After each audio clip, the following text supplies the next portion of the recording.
What's up, everybody? Justin here. What's going on? This is a new countdown show, Top 15 Countdown. It's my top 15 wrestlers that should have been top WWE stars, in my opinion. Top 15 wrestlers that should have been top main event stars in WWE or WWF. And I will mention, I'll try to mention some that did not make the top 15, but they deserve to be mentioned because they should have been top stars also. And they were never pushed right. And they should have been pushed as main event talents. I'm going to mention, let me make sure he's not on the top 15. I don't see him anywhere. So, let's see here.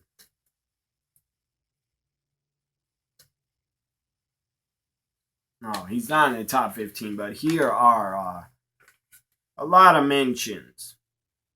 The first guy I'm going to mention, and a woman, it's his wife. I'm not saying his wife. Who am I talking about? I'm going to mention Lana and Rusev. I don't think Lana should have been a top women's star. I'm not saying that. Not as a wrestler. As a manager, she was damn good. Especially when she was a heel. I would say in 2015, 2014, I think even 2016, she was a damn good heel. She was damn good in NXT as a heel manager with her Russian accent. I believe she can even speak Russian. So Lana, they did push her, and Rusev in the beginning. He was U.S. champion. I think he might have even been IC champion. I'm not sure, but that's not the point. Lana should have been used a lot better as a manager. They should have never took her away from Rusev, even if he turned babyface with Happy Rusev Day. How you remember how over that got? Then WWE squashed it and just shut it down. And they wouldn't book the guy really anymore. Rusev Day was so damn over, and they just squashed it. They didn't book him on TVs anymore or top main events of pay-per-views. Basically, I think the company, I don't know why. I have no clue why. I will never understand it, why they didn't push Rusev as a top main event star in WWE like 2 years ago or longer than that. The guy could have been a top star, top main eventer for the next 5 to 10 years. Even 15 years if he wants to wrestle till he's close to 50. So they really just dropped the ball with, again in the beginning, Lana was used the right way when she was a heel manager. And Rusev had a ton of heat. Lana had a ton of heat. Remember their feud with Jack Swagger and Zeb Coulter? That was really good shit. Because Rusev and Lana, at one time, they were the most hated heels in the company, in my opinion. And they deserve a lot better. I don't think we're going to see Lana and Rusev on a WWE pay-per-view ever again. I think they're done with the company. I don't think they're going to re-sign. And I just read that Rusev's contract is coming up soon and he does not want to re-sign. Good for him. He's probably going to do what Jon Moxley did. Take his ball in his own hands and go wherever the hell he wants. And basically run his own career and be super over wherever he goes. Just a damn shame. I wanted to mention Lana and Rusev. At one point, I would say Lana was more over than Rusev because she was just more over. Everybody's looking at Lana at one point when Rusev was a heel. But still, Rusev is so damn good. The guy should have been a main eventer years ago. Should have been a world champion already. So I just had to mention Rusev and Lana.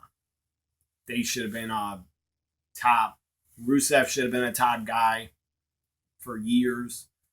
And Lana should have been his manager, managing the world champion with him. And my God, look, if you follow Lana on Instagram, she's drop dead gorgeous. I don't know how WWE has not pushed her better as a manager because she's fucking gorgeous. I'm not into rating looks and in women in wrestling much. Actually, I never have before on a video, but Lana, talking about a 10, Lana's like 100. She's smoking hot. In my opinion, if Lana's on TV as a manager, face or heel, I think fans will tune in to watch her and look at her. And Rusev, the guy's just great. The guy's great in the ring, has a great look, and can cut promos. So now I want to mention others that should have been top WWE stars. Awesome Kong. When she went to WWE, I understand she got pregnant and sadly, I believe she had a miscarriage. And I guess she was so emotional that she never wanted to return. I don't know why they released her, but whatever. I don't know what happened with Karma. Awesome Kong in WWE. I don't know what happened with her. They were using her pretty good by attacking all the divas and just destroying them all the time. I don't know what happened. I heard rumors, I don't know if it's true, that Karma lied to WWE that she was pregnant, or I don't know what was true. Or they were upset that, I don't know. Maybe she didn't want to return. Maybe she wasn't ready to come back after she had a miscarriage. And maybe they were pissed about it. I don't know. But Awesome Kong should have been a top star. Other mentions, Super Crazy. Super Crazy was great. In ECW, the guy was so goddamn good. And in WWE, he was treated as a joke. They put him on SmackDown and made him part of the Mexicools. Because that group and faction, that's not racist. Let's put 3 Mexican guys together and call them the Mexicools. They were all 3 great workers, but Super Crazy was better than that. The guy should have been a singles star. Should have been an Intercontinental Champion or something. Other mentions, Perry Saturn. That guy was really damn good. He should have been a bigger star. Ricky the Dragon Steamboat. This is going back to the 80s. The guy should have been a bigger star. And I understand he's Intercontinental Champion, but not for long. And he didn't have a problem. I've heard Steamboat in interviews say he had no problem giving the title to Honky Tonk Man because he wanted to take a break because the birth of his son was coming up. And he wanted time off. And after he got time off, I think Vince held a grudge against Steamboat for leaving. It's not like he didn't have other talents to replace Steamboat. So it was Ricky Steamboat. The guy should have been a main event star in WWE. Never was. Other guys, other mentions, Billy Gunn. I was always very high on Billy Gunn. The guy's a great athlete, had a great look. The guy should have been a top star. Jake the Snake Roberts. Jake the Snake Roberts deserves a mention. That guy, he was a big star. Really big star, but he could have been a main eventer. And he should have been a top star. Especially as a heel. I'd say 91, 92, the guy was such a great heel. The guy could have been a world champion and a main eventer. Paul Orndorff. Paul Orndorff was really good. The guy should have been a bigger star in WWE, in my opinion. I know he's part of the WrestleMania 1 main event.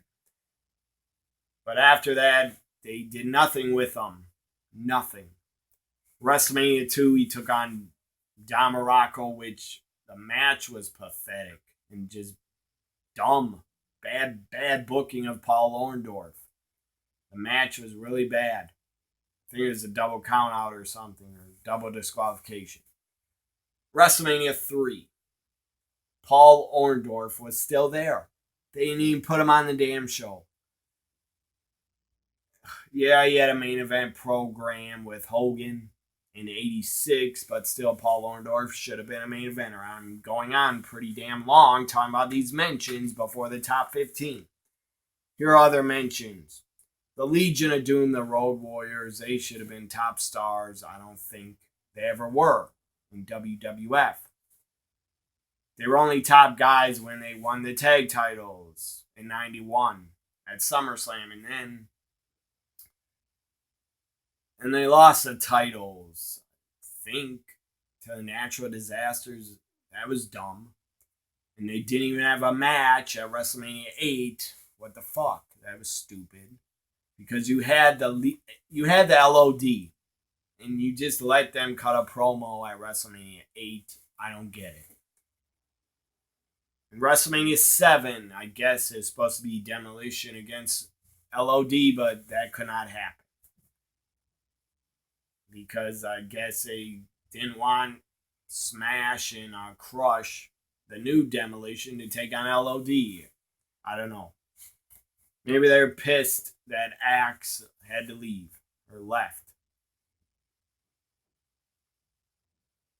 So LOD, in my opinion, should have been bigger stars in WWF for a longer period of time than they were. Other mentions. Who is this? Oh, yeah. I like the guy. I like the gimmick. He was on SmackDown in 2004, made his debut. In-ring debut, I think, at Judgment Day 2004. Mordecai. The guy became Kevin Thorne. Had the vampire gimmick. I thought it was a pretty cool gimmick in WWE's ECW. Had a manager, Ariel. So Mordecai, the guy could have been a new Undertaker in my opinion, but it didn't work out. The company didn't believe in him, didn't have faith in him, and I guess they thought he was a shit. I don't know. They just didn't have confidence in Mordecai. So they dropped the gimmick. Or maybe the guy got injured. I don't know. But I loved the Mordecai gimmick. I really did. I loved his promos, his video packages. He had candles lit. He had a white hood over his head. He had bleached hair, bleached goatee. I liked his look. Guy's a big guy. He's like 6'7", 6'8". I thought he had a great look and a really good character. I enjoyed Mordecai. I thought he should have been a big star in WWE. I thought for sure they would have Mordecai against The Undertaker in 2004 at SummerSlam, but they never did that. I guess the company thought he sucked. I don't know. I didn't think he sucked. I didn't think he was that bad. And I believe I followed Mordecai when he debuted, and I believe the guy only had 4 matches. 4 matches on TV in 2004. Then they just dropped the gimmick. He wrestled Scotty 2 Hottie at Judgment Day 2004. Then he wrestled Billy Kidman on a SmackDown. And then he wrestled Hardcore Holly at Great American Bash 2004. Then he wrestled, I don't know who else. He had like 3 or 4 matches only. So now to the top 15 wrestlers that should have been top WWE stars. Number 15, Bam Bam Bigelow. One of the best big men ever. The guy was awesome, had a great look. The guy could do a moonsault. The guy could do a cartwheel. The guy could do drop kicks. The guy could do a lot. Diving, flying headbutts.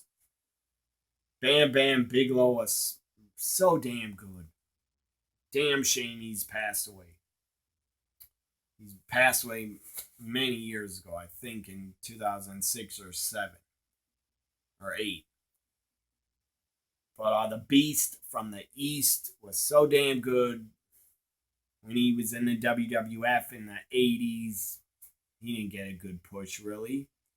He had a good showing. Survivor Series 87, he had a really good showing. He was the last guy of the team left.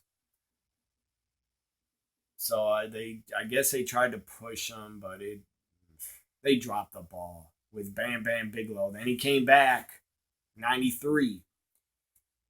Again, he should have been pushed as a top guy. He really wasn't. Yeah, the highlight of Bam Bam Bigelow in his run in 93, 94, 95. The highlight was probably him in the finals of the King of the Ring against Bret Hart in 93. That was probably the highlight of his run in WWF. He got a great run in ECW because he was world champion and ECW TV champion at least. But in WWF, Bam Bam Bigelow should have been a top star. He really should have been a main eventer or a world champion. Number 14. I appreciate it. Who's ever still watching, might be a 40-minute video. So number 14, I thought he was great. I thought he was great at promos, great on the mic. I thought he was entertaining, and I thought he had charisma. And I thought he was a really good worker. Number 14, Mr. Kennedy. Mr. Kennedy. Now he's known as Mr. Anderson. I don't know if he still wrestles. I'm sure he does on indies, but I don't know. He's not a part of any major companies. I haven't seen Mr. Anderson wrestle in years. I know he's a part of Impact for a little bit, for 1 or 2 years. But the funny thing about Mr. Kennedy, Mr. Anderson, the guy is currently on a jewelry commercial in my hometown of Milwaukee, Wisconsin. They keep showing a jewelry commercial of a local jewelry store, and Mr. Anderson is putting them over. It's pretty damn funny. So, number 14, Mr. Kennedy. The guy did get a good push. 2007 WrestleMania 23 became Mr. Money in the Bank. I was very happy he won. And then he lost the Money in the Bank because he was either injured or WWE was punishing him for his backstage attitude. I don't know. But I enjoyed Mr. Kennedy. I thought the guy should have been a top star in the WWE. I don't care if he had a bad attitude backstage. I don't care if the guy's ego's out of control. The guy still should have been a top guy. Number 13.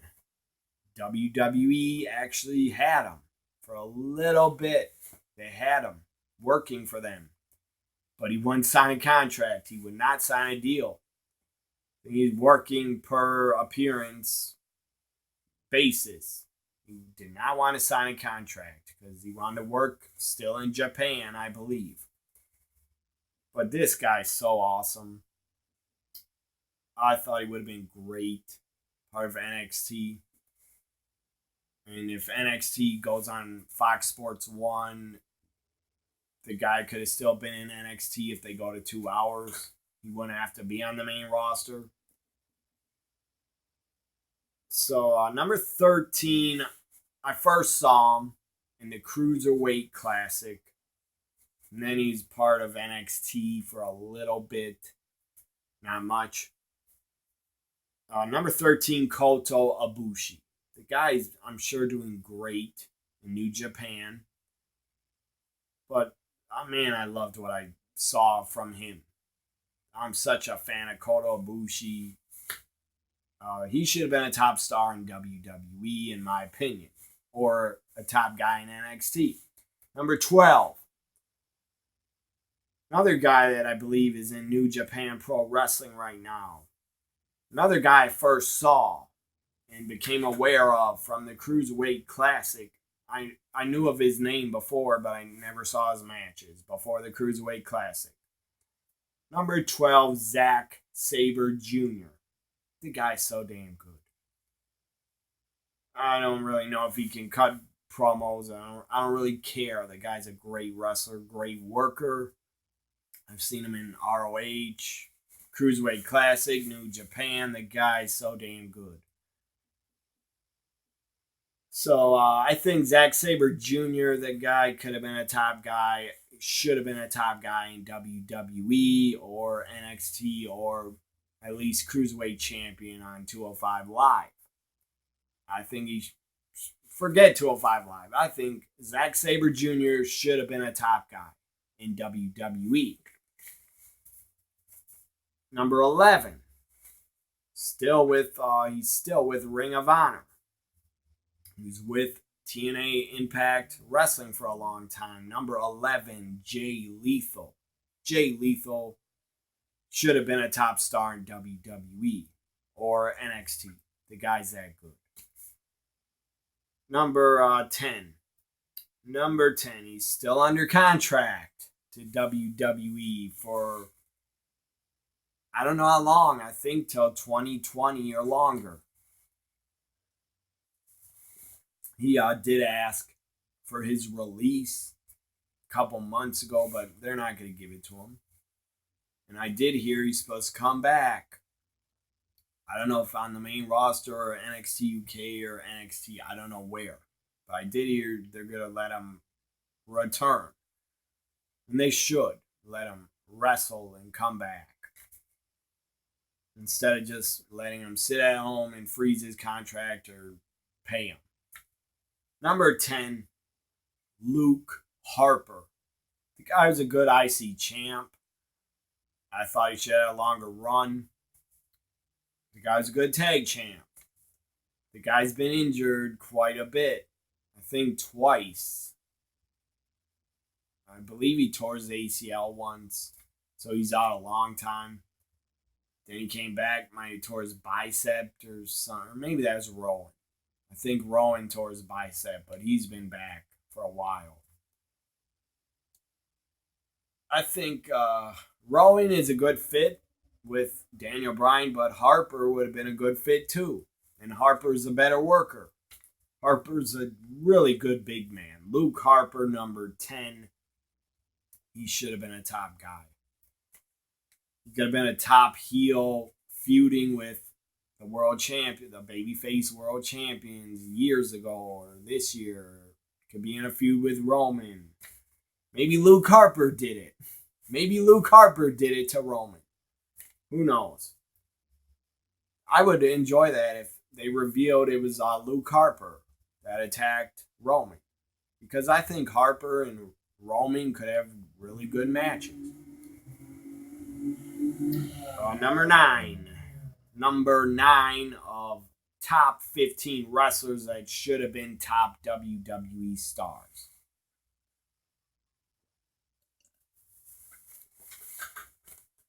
Number 9 is two guys. I have two guys in number 9. Two guys are taking up the number 9, top 15. First off, Rob Van Dam. RVD is number 9. And also Sting. Both of them. Now, I'll talk about RVD first. He did get a good push, I think, in 2001. He became a hardcore champion. Had really good matches with everybody from Jeff Hardy to Kurt Angle to the triple threat with Angle and Stone Cold at No Mercy. I think it is No Mercy 2001, where I still believe RVD was so damn over, part of the Alliance. I don't care if Stone Cold didn't want a job or dropped the title. I still believe RVD should have defeated Austin and Angle and became world champion then. But it didn't happen. I don't know why. Probably because Austin had creative control in Vince's ear. So, and Austin probably didn't want to lose his spot to Stone Cold. But still, yeah, I know RVD became WWE champion eventually, defeating John Cena, and that was the right call at One Night Stand, 2006. But RVD dropped the title in like a month. He dropped the WWE title and dropped the ECW title. I don't care if he was pulled over and they found pot and weed in the car. Who cares? You still, RVD should have been pushed as a top star for like every year he was in the company. He should have been a top guy. He's done a lot in WWE, became WWE champ, became hardcore intercontinental tag champion, Money in the Bank winner. But still, RVD was never pushed as a main event top guy, and he should have been a top star. In WWE, he was that good. Especially when RVD came over, 2001, 2, 3, 4, 5, 6. He was still in his fucking prime. And also Sting. Sting should have been a top star in WWE in 2015. He should have been pushed and booked as a top star, as a main eventer. And he wasn't. He lost to Triple H. That was an awful decision. That was the wrong decision. I still don't get it. And I guess Sting was just happy to be at a WrestleMania, so he didn't want to speak up and say, why am I losing? But whatever.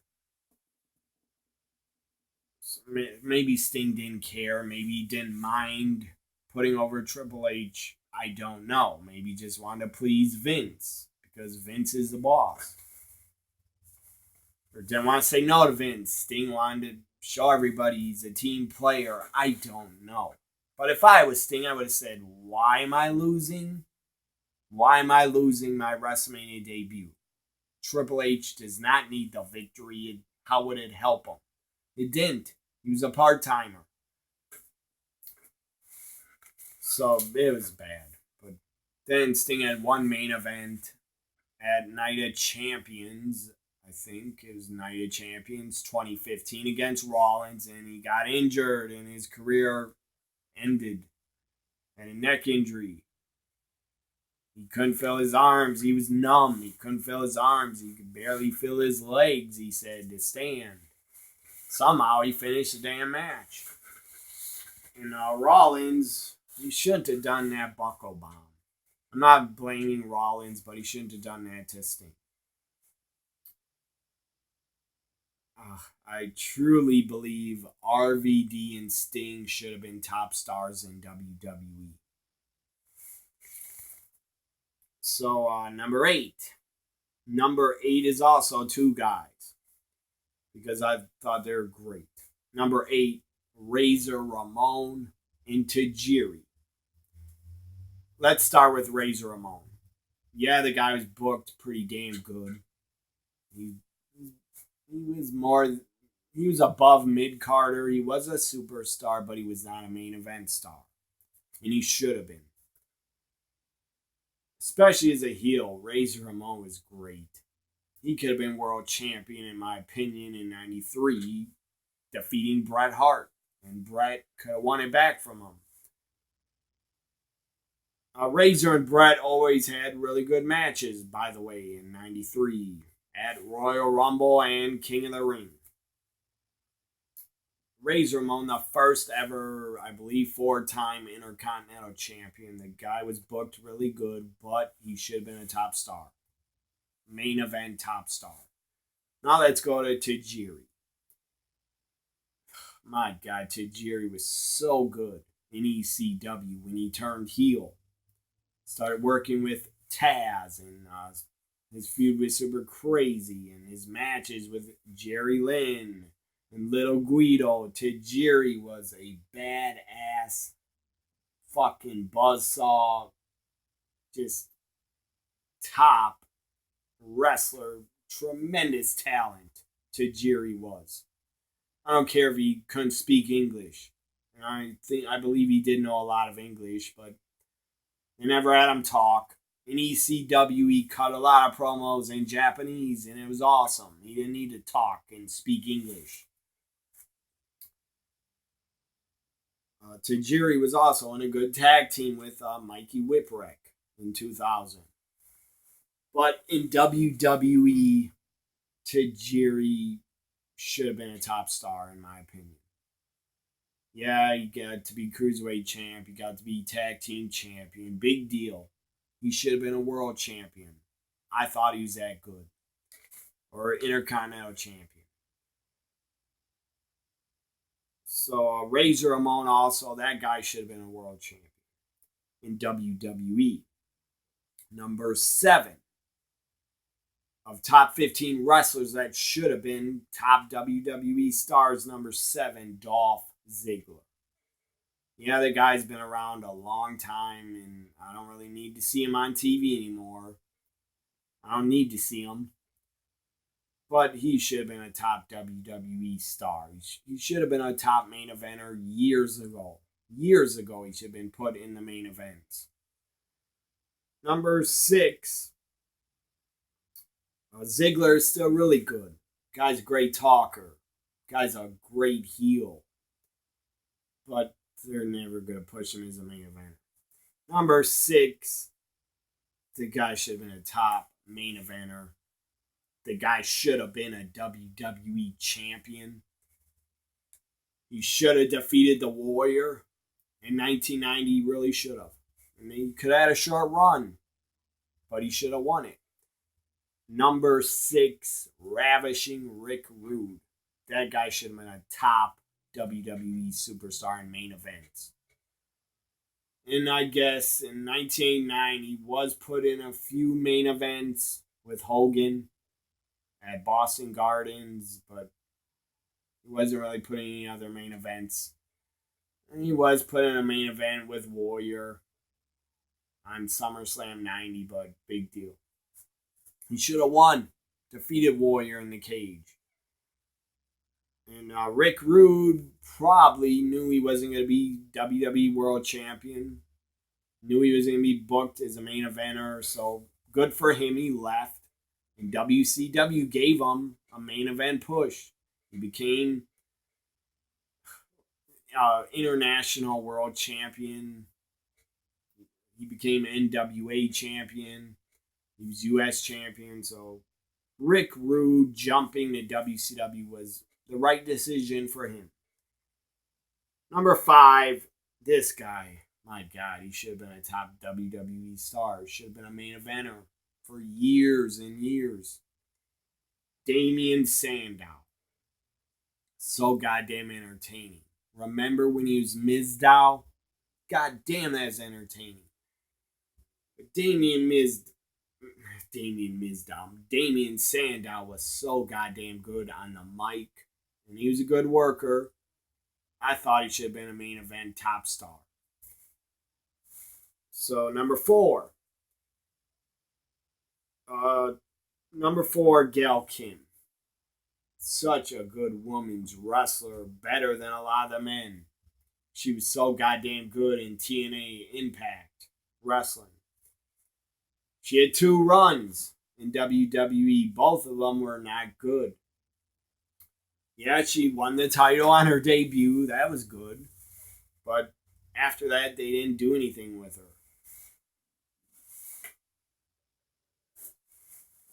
So, number 4, Gail Kim, when she returned, I forget what year it was. 2008, maybe 9, 10, 11, I don't know. But she was done. At the time, WWE wouldn't push her as a top woman star, as a main event woman star, face of the women's division. They wouldn't push her. And I don't get it. Vince, you really must have something against Asian talents. Shame on you. Because Gail Kim's one of the best. She was one of the best. And you could have built the women's division around her. And she could have feuded with Beth Phoenix and Natalia and Mickey. But no, you never booked her as a top star. She should have been booked as a top star. Number 4, Gail Kim. What was hilarious, she was so done with WWE, she was put in a battle royal and she eliminated herself. Because that's how miserable she was. She didn't want to be there anymore. She eliminated herself. That's hilarious. And I don't even think Vince or WWE even knew she eliminated herself. And they probably weren't even aware of it. It was hilarious. I think that Battle Royal was on Raw. Maybe on SmackDown. Number 3, top 15 wrestlers that should have been top WWE stars. I'm talking about main eventers. Number 3, Bayley. They did not book her right. When she debuted on the main roster, she could have been the female John Cena. That's how good Bayley was in NXT. She sold a ton of merchandise, ton of t-shirts. She's a role model still. She can still be a role model for young girls. Even the guys love Bayley. I don't know if women love her, but I love her. Bayley just so good. She was so good, she could have been booked as a top female star for years. I'm talking about years ago. She should have been a top main event star. Again, Bayley was like the female John Cena.